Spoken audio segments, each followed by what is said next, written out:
E nessa noite, eu gostaria de compartilhar com vocês e da gente ler junto uma fração, um pedacinho de uma história de um personagem, o personagem bíblico chamado Elias, para a gente poder tirar algumas lições aí sobre a bênção de Deus, o cuidado dele e o que Deus quer nos mostrar aí ao longo da nossa semana. E para isso eu quero convidar você a abrir a sua Bíblia no livro de 1 Reis. Livro de 1 Reis.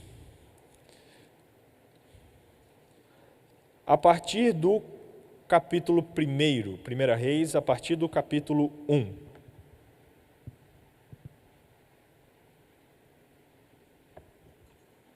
chegar mais perto aqui um pouquinho. 1 Reis, a partir do capítulo 1. Elias foi um profeta de Deus, um dos maiores profetas da história do povo de Israel. E a história, ela comprova que ele viveu num momento muito complicado, um momento complexo. Olhando um pouquinho o contexto, e você pode ver nos primeiros capítulos de 1 Reis, que na época que Elias viveu, os padrões de vida ali não eram muito bons, não eram muito positivos. Haviam rebeliões, haviam iniquidades, haviam grandes problemas ali no reino. E durante décadas, a Bíblia mostra que os reis eles negligenciavam a adoração ao Deus verdadeiro. E os deuses do povo verdadeiro, na verdade, o Deus verdadeiro ele começou a ser substituído por falsos deuses. E eles construíam templos pagãos, em alguns momentos até colocavam dentro do templo de Deus alguns deuses pagãos. E nesse momento, no momento em que Elias era profeta, estava no reinado o rei chamado Acabe. Acabe é considerado pela Bíblia como o pior rei a governar o povo de Judá. Gente, ele deve ter sido assim muito bom para ter sido considerado o pior. Foi considerado o pior. Não só por causa dele, mas também por causa de uma das suas esposas, Jezabel, que era ali muito complicada, muito complicada. Se ele era ruim, ela era muito pior ainda. E a Bíblia conta um pouquinho sobre o que acontecia nessa época e diz que os filhos de Deus haviam se esquecido da adoração ao verdadeiro Deus, se esquecido de orar, se esquecido como fazer os sacrifícios. Muitos deles adoravam essas falsas religiões. A maioria das pessoas, e 1 Reis mostra isso, estava mais preocupada com prazeres terrenos do que com a adoração ali, do que com as coisas eternas, do que com suas próprias famílias. E era uma coisa muito terrível. A nação estava passando por um grave problema econômico, estava num momento de fome, num momento de violência em todas as esquinas. Era um momento assim muito complexo.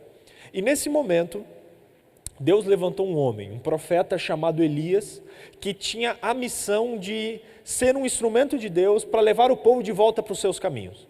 O povo, pelo fato de ter se afastado do Senhor, estava sofrendo muito ali, muitas coisas, muitas dificuldades. E Elias ele veio como esse homem responsável por ir na contramão de uma nação inteira e defender ali a razão e fazer com que o povo volte-se para o Deus verdadeiro. E Elias ele teve grandes feitos na vida dele. Se você olhar no capítulo 1, fala um pouquinho sobre, no capítulo 2, fala sobre... Eu estou em 2 Reis, perdão. Em 1 Reis, no capítulo... 1 Reis, capítulo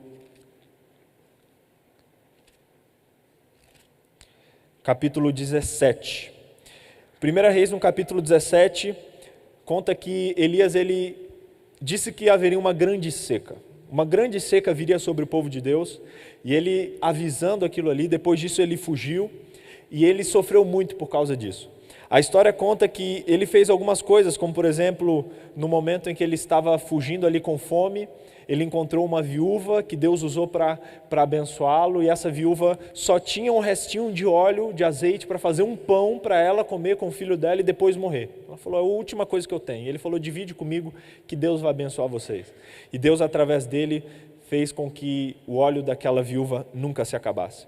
Em outro momento, no capítulo 17, mostra que Elias foi usado por Deus para ressuscitar o filho de uma mulher que havia morrido. E ele fez isso. No capítulo 18, mostra que Elias predisse os 7 anos de seca que aconteceriam. E foi bem assim que aconteceu. No capítulo 18, verso 24, mostra que Elias fez ali um momento onde fez várias orações ali, e eles falaram, vamos ver quem é o Deus verdadeiro, e os profetas de Baal oraram para descer fogo do céu, não desceu, e Elias orou e veio o fogo do céu, e ali ficou provado para todo mundo que o Deus verdadeiro é o Deus Todo-Poderoso, o Deus que é o Senhor dos Senhores. E em 1 Reis, no capítulo 1, mostra que ele apela fogo aos soldados de Acasias. Se Deus pudesse usar um homem, esse homem seria Elias. E Deus usou Elias de uma maneira muito forte, de uma maneira muito profunda. E eu fiquei procurando na vida de Elias, olhando tudo isso, vendo Elias como um homem que era usado por Deus, um homem que pregava, um homem que tinha coragem de entrar na sala do rei e falar para o rei algo que o rei não queria ouvir, um homem que corria risco ali com sua própria vida, mas ele seguia a mensagem do Senhor, um homem que orou e veio o fogo do céu. Imagina o poder desse homem, um homem que ressuscitou uma pessoa que estava morta, um homem que teve medo. E isso mostra um pouco da humanidade de Elias, que no momento da vida dele ele teve medo, fugiu, e Deus o alimentou, Deus o consolou, Deus o confortou. E um homem que finalmente, a Bíblia conta que no fim da vida dele, ele foi levado para o céu ainda com vida.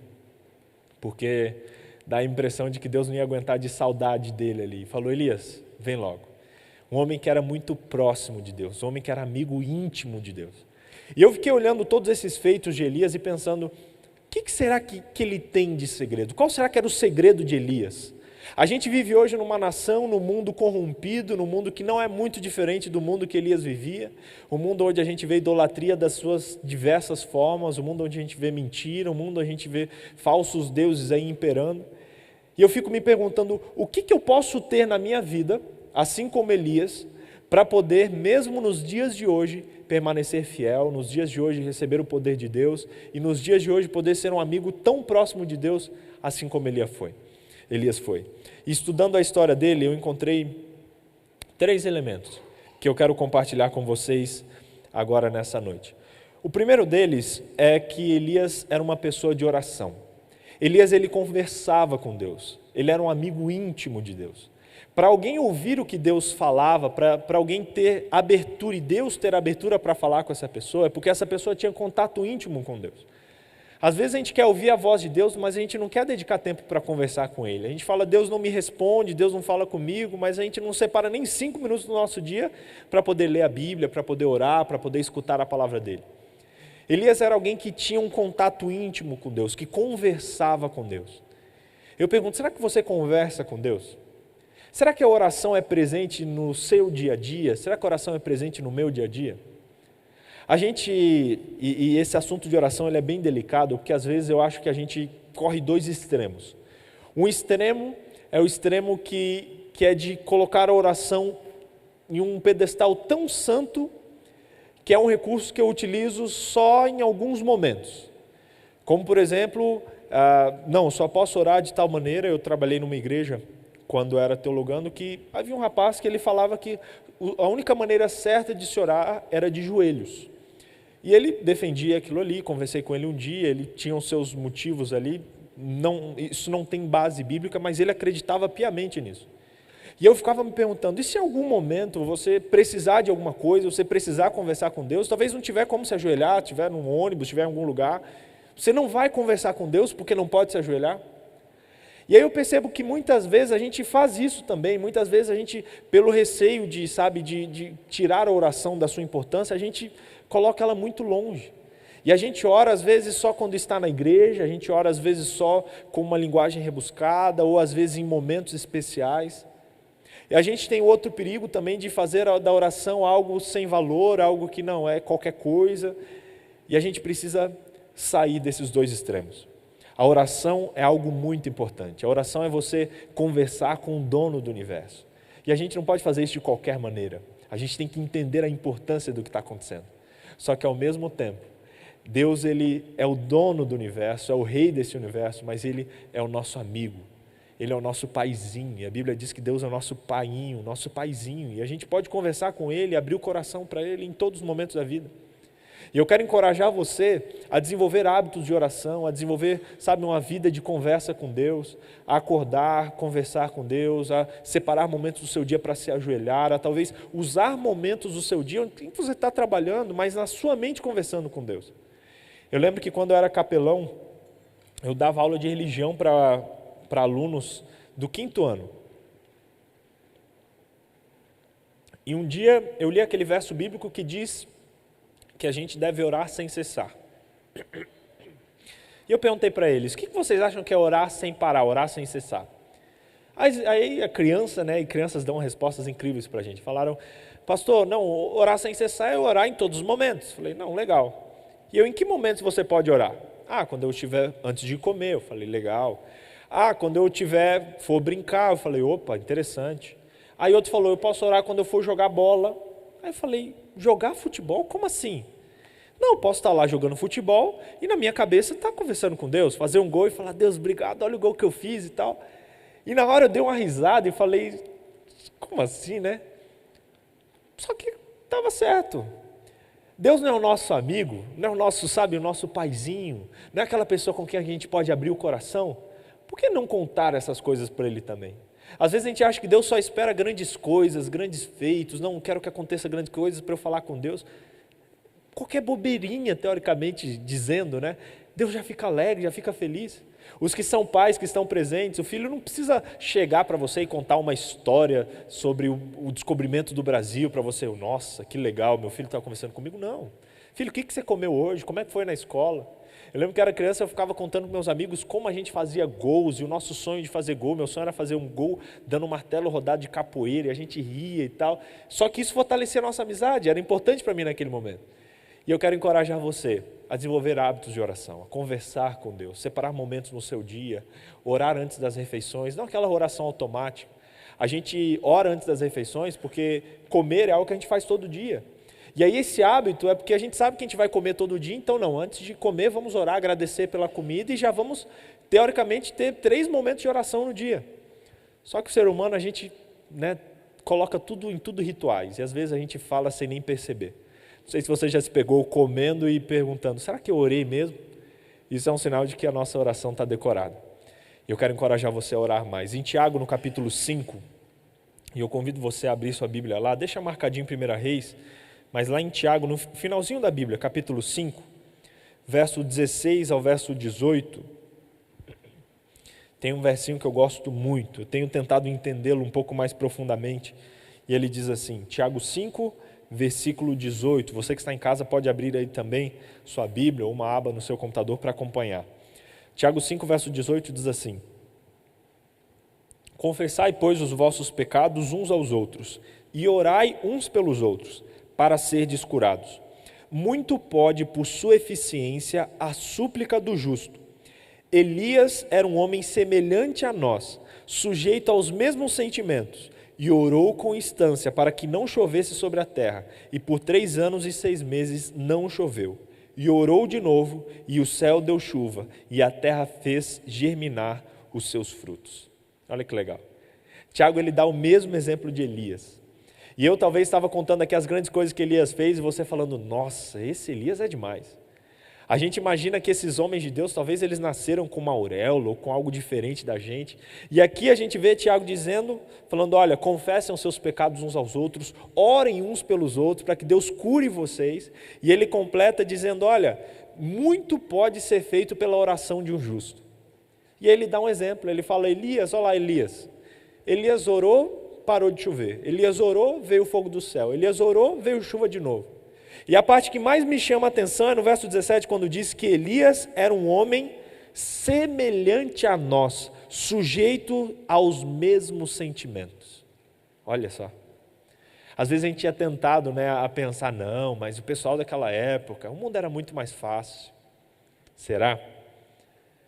A Bíblia diz que Elias era igual a gente, semelhante a nós, os mesmos sentimentos, um homem pecador, um homem falho, um homem com suas limitações, mas que abriu o coração a Deus em súplica, e Deus usou e abençoou muito aquele homem, muitas pessoas através daquele homem. Sabe, irmãos, Deus pode usar a mim e Deus pode usar a você. Deus pode nos usar com nossas falhas, com a nossa vida, com o nosso coração e às vezes com as nossas cabeçadas que a gente dá, mas ainda assim, se a gente abrir o coração a Ele, se a gente conversar com Ele, se a gente criar um relacionamento com Ele, Ele pode nos usar para abençoarmos a vida de muitas pessoas. Elias orou e veio o fogo do céu. Elias orou e ressuscitou uma criança. Elias orou e fez grandes coisas. E em nome de Jesus, se nós orarmos, se nós conversarmos com Deus, se nós termos essa intimidade que Elias tinha, com certeza Deus pode nos usar para muito mais coisa. Fico me perguntando às vezes, por que a gente não vê tantos milagres nos dias de hoje como a gente via nesses tempos? Será que é porque Deus mudou? Ou será que é porque a gente não tem sido tão fiéis a Deus e tem buscado Ele com tanta ênfase como essas pessoas faziam? Elias era um homem de oração e a gente precisa ser assim também.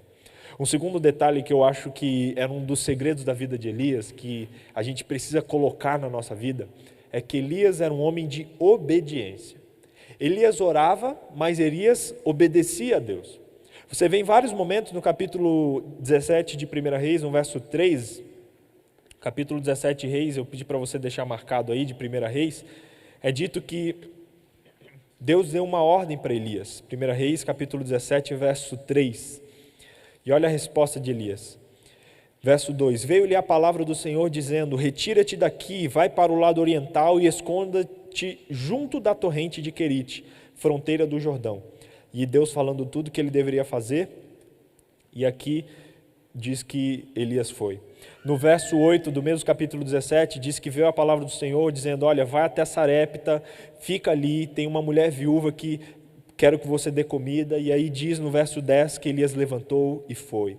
E em vários momentos, no verso capítulo 18, diz que Deus falou, olha, vai e fala com Acabe, Elias vai e fala. Elias, ele obedecia a Deus constantemente. Deus falava, Elias obedecia.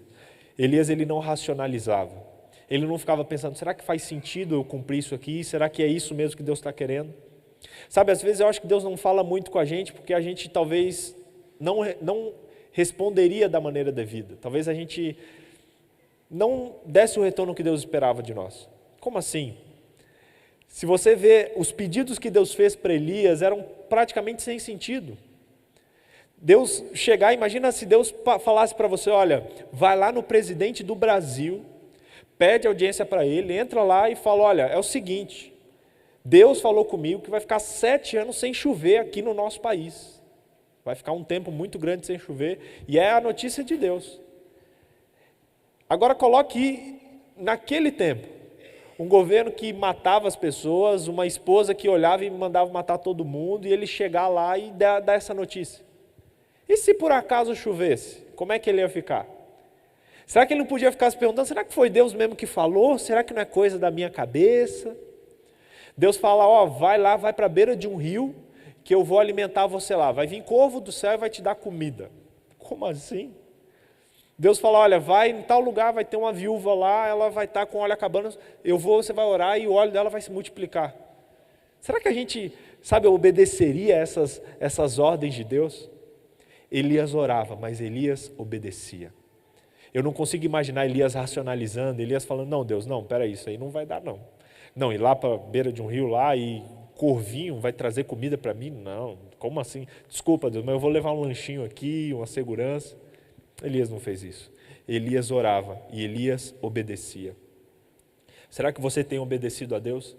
Será que nas suas orações, as coisas que você tem percebido que Deus fala para você, você tem colocado isso em prática na sua vida? Será que com a leitura da Bíblia, o que você lê, o que você entende, será que você tem obedecido e colocado em prática?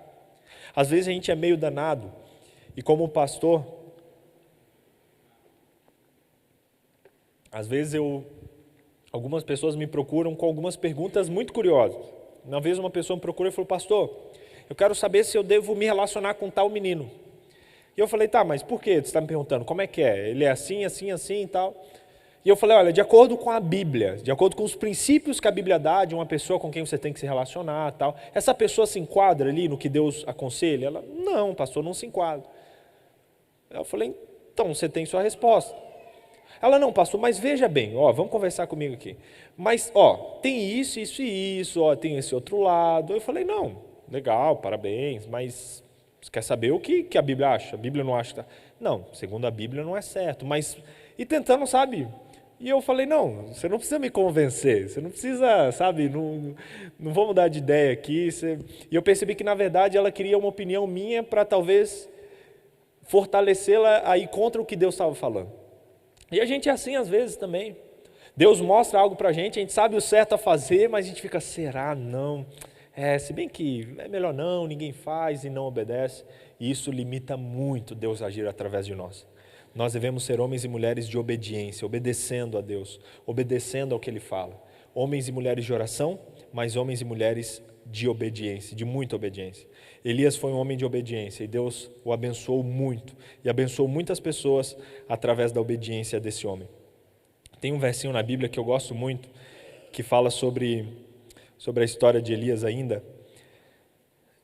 Na verdade, é um conselho, não sobre a história de Elias, mas está em Gálatas capítulo 6, eu separei aqui, que diz assim: não nos cansemos de fazer o bem, porque no devido tempo cessaremos se não desanimarmos. E aqui a gente chega num terceiro ponto da vida de Elias, que Elias era um homem que perseverava. Elias orava, Elias obedecia e Elias perseverava. Se você olhar a história dos profetas, talvez nenhum deles enfrentou situações mais adversas do que Elias. Elias perseverava. Teve um momento aqui na vida de Elias que Deus falou com ele para ele poder dar uma notícia e tal, e ele reclamou com Deus, falou: Deus, só eu fiquei aqui. E Deus falou: não é só você não, tem centenas de pessoas ainda que servem a mim e tal. E eu fico olhando ali esse momento de fraqueza de Elias, mas ao mesmo tempo esse momento que mostra a perseverança dele. Porque Elias, ele permaneceu fiel. Vários dos profetas do Deus verdadeiro, e existiam vários naquela época, não permaneceram fiéis como Elias ficou, como Elias permaneceu.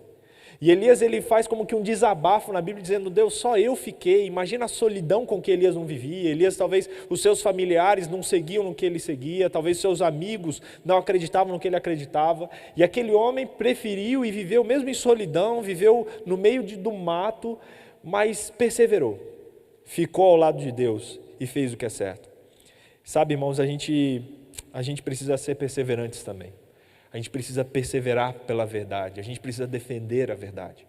Parece que quando o mundo inteiro vai indo para um lado, nós como cristãos, a gente vai indo nessa onda, quando na verdade a gente tem que virar e ir na contramão e bater o pé e perseverar por aquilo que é certo, perseverar na verdade.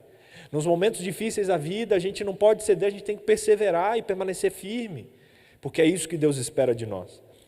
Muitas pessoas perdem muitas bênçãos de Deus porque não perseveram, porque desistem no meio do caminho. Não faça isso. Persevere, continue fazendo. Gálatas 6:9, como a gente viu, diz: não nos cansemos de fazer o bem, porque no tempo certo nós colheremos, se não desanimarmos. Olha Paulo dizendo: não desanime de fazer o bem, porque numa hora você vai colher, só que você não pode desanimar. Se você desistir antes do final da colheita, você não vai colher os frutos ali. 1 Coríntios 15:58 diz assim: portanto, meus amados, sede firmes e constantes, sempre abundantes na obra do Senhor, sabendo que o vosso trabalho não é vão. Seja firme, seja constante, persevere, continue. Nós precisamos ser pessoas mais perseverantes, pessoas que continuam e que lutam, mesmo diante das dificuldades. Será que você tem perseverado na sua vida? Será que diante do seu trabalho, às vezes uma dificuldade, talvez um problema, você desanima ou você continua firme? Será que diante dos seus amigos que talvez não acreditam em Deus e você fala que é cristão e eles ali talvez não é um ambiente legal para você compartilhar a sua fé, será que você abaixa sua bola ou você continua vivendo o que você acredita? Perseverança, perseverar. Mesmo se uma nação inteira ir para longe dos caminhos do Senhor, assim como Elias, a gente tem que permanecer firme, permanecer com o pé firme no que é direito. E sabe, eu ainda coloquei um quarto elemento, que ele é bem pequeno, mas para mim eu acho que não poderia ficar de fora disso tudo que a gente aprendeu com Elias. Elias orava, Elias ele era um homem que perseverava, Elias era um homem que obedecia, e Elias foi um homem que descansou. Eu achei muito interessante esse último detalhe, porque Elias ele passou por momentos muito estressantes. E não foi nada fácil. Se você olhar o livro de 1 Reis, você vai ver algumas dificuldades emocionais que Elias vivia. De reclamar com Deus, de falar com Deus. E teve um momento na vida dele em que ele falou sério com Deus. Ele reclamou e logo depois de Deus usar ele como instrumento do céu, fazendo o fogo cair do céu, fazendo a chuva voltar. A Bíblia diz que Jezabel descobriu isso e falou: olha, se eu não tiver matado Elias até amanhã nesse horário, que os deuses me matem. E aquele Elias que horas antes estava sendo usado por Deus para ver fogo cair do céu, ele agora começa a fugir com medo de morrer, com medo de que aquela mulher o assassinasse. E aí ele reclama com Deus, e a Bíblia diz que ele, inclusive, o pastor Paulo falou isso recentemente numa série que ele fez sobre o suicídio. Se você puder, acompanha aí no YouTube depois, 13 razões do porquê. E a Bíblia diz que Elias, nesse momento, chegou até a pedir a morte, fala: Deus, traz a morte sobre mim, porque não aguento mais. E a gente vê, sabe, os desafios emocionais que Elias passava. E eu acho muito bonito nesse momento, que a Bíblia diz que Elias caiu num sono profundo. Na verdade, antes, a Bíblia diz que Deus, através de anjos, preparou uma comida para Elias, uma refeição, serviu Elias comeu, depois dormiu. Depois de algumas horas, a Bíblia diz que Elias acordou, comeu de novo e dormiu de novo, e com a força daquela comida ele correu dezenas e dezenas de quilômetros depois. E eu acho muito legal esse momento, que mostra a humanidade desse homem de Deus. Um homem que se cansava, um homem que às vezes se revoltava com Deus, mas um homem que abriu seu coração. E como Deus deu descanso para ele, como Deus, mesmo nesse momento de teórica rebeldia dele, onde ele pediu a morte, Deus falou: Elias, vem cá, toma um pouquinho de pão aqui, toma uma comidinha aqui, dá uma descansada, filho, dá uma descansada, depois a gente continua. E eu me vejo muitas vezes precisando desse descanso também, precisando que Deus ele renove as minhas forças, que Deus prepare ali um pãozinho para mim, um pãozinho na chapa talvez, me dê, fala: Vitor, descansa aqui, descansa, deixa eu trabalhar, e depois a gente continua. E sabe, irmãos, eu queria deixar essa última lição também, para que a gente descanse, para que a gente confie mais no Senhor que a gente tem, confie mais no Deus que a gente tem, mesmo nos momentos ali difíceis, nos momentos onde, como Elias passou de vida ou morte, mas que a gente mantenha calma e que a gente saiba que a gente tem um Deus muito poderoso, que está lutando por nós e que está muito mais preocupado com a nossa felicidade do que nós. Essas são algumas reflexões e eu queria deixar isso gravado no seu coração. E eu quero convidar você a, nesse momento, fazer um combinado com Deus, de nessa semana viver esses 4 elementos da vida de Elias na sua vida. Talvez você separar, e eu quero te convidar a pensar, e agora, como talvez você pode orar mais nessa semana? O que você pode fazer nessa semana para poder talvez conversar mais com Deus? Talvez separar algum momento no seu dia, talvez colocar o despertador para marcar ali para você acordar 5 minutos antes para você fazer uma oração. Talvez como eu, às vezes eu não consigo me concentrar, pego um caderninho e começo a escrever uma oração para Deus como se fosse uma carta, não sei. Mas eu convido você a nessa semana, sabe, se aventurar e se propor a conversar mais com Deus. Abrir seu coração a Ele como você faz com um amigo. Quero convidar você a obedecer a Deus, esse é o segundo desafio, obedeça a Deus. Aquelas coisas que Deus revelou, que você sabe que tem que fazer e talvez você não faz, proponha-se a fazer nessa semana. Quero convidar você a perseverar, e talvez se tem alguém aqui nessa noite que está desistindo, que está desanimando, que está passando algum desafio na vida, persevere, não desiste, persista, porque o nosso galardão logo, logo vai chegar. E por fim, eu quero convidar você a descansar. Como assim, pastor? Estamos domingo aí, acabou agora o fim de semana, vamos começar a semana, não pode descansar mais? Descanse no Senhor. Descansar não é apenas dormir, não é apenas fechar os olhinhos ali à noite, descansar é você viver tranquilo, sabendo que tem alguém cuidando das nossas necessidades, cuidando das nossas ansiedades. Ore mais, obedeça mais, persevere mais e descanse mais. São algumas das lições que Elias tem para nos ensinar. E que eu e você, que somos homens e mulheres que não somos diferentes de Elias, que, como a Bíblia disse, temos as mesmas paixões, temos os mesmos sentimentos, temos as mesmas falhas, as mesmas lutas, mas que a gente consiga viver esses princípios na nossa vida e assim sejamos uma bênção para o mundo, assim como Elias foi. E se Deus permitir que logo, logo, quando Ele vier nas nuvens do céu, a gente possa subir para morar do ladinho dEle, assim como Elias está, e a Bíblia diz que Elias está hoje ao lado de Deus, está com Deus, que a gente possa estar logo, logo na presença dEle. Quero perguntar aqui nessa noite, quantos querem colocar esses 4 princípios em prática na sua vida nessa semana? Levante sua mão. Deus abençoe você. Que nessa semana você ore mais, persevere mais, obedeça mais e descanse mais, assim como a Bíblia nos ensina na história de Elias. Quero fazer uma oração, do jeito que você está mesmo. Feche seus olhos e vamos orar. Querido Deus, te agradeço muito por essa história de Elias, que traz muitas lições para nós.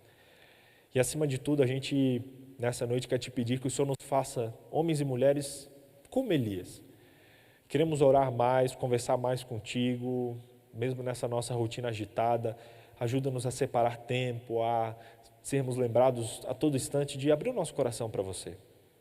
Peço também que o Senhor nos ajude a ser mais obedientes, Cada um dos que estão aqui sabem talvez algumas decisões que precisam tomar, algumas coisas que o Senhor já revelou que quer que eles façam e talvez tenham deixado para depois. Nessa noite nós nos comprometemos a te obedecer mais. Queremos também perseverar e pedimos aqui que o Senhor renove as nossas forças, que o Senhor fortifique o nosso coração, para que a gente continue a luta, continue vivendo nesse mundo, para que logo, logo a gente alcance o galardão aí no céu.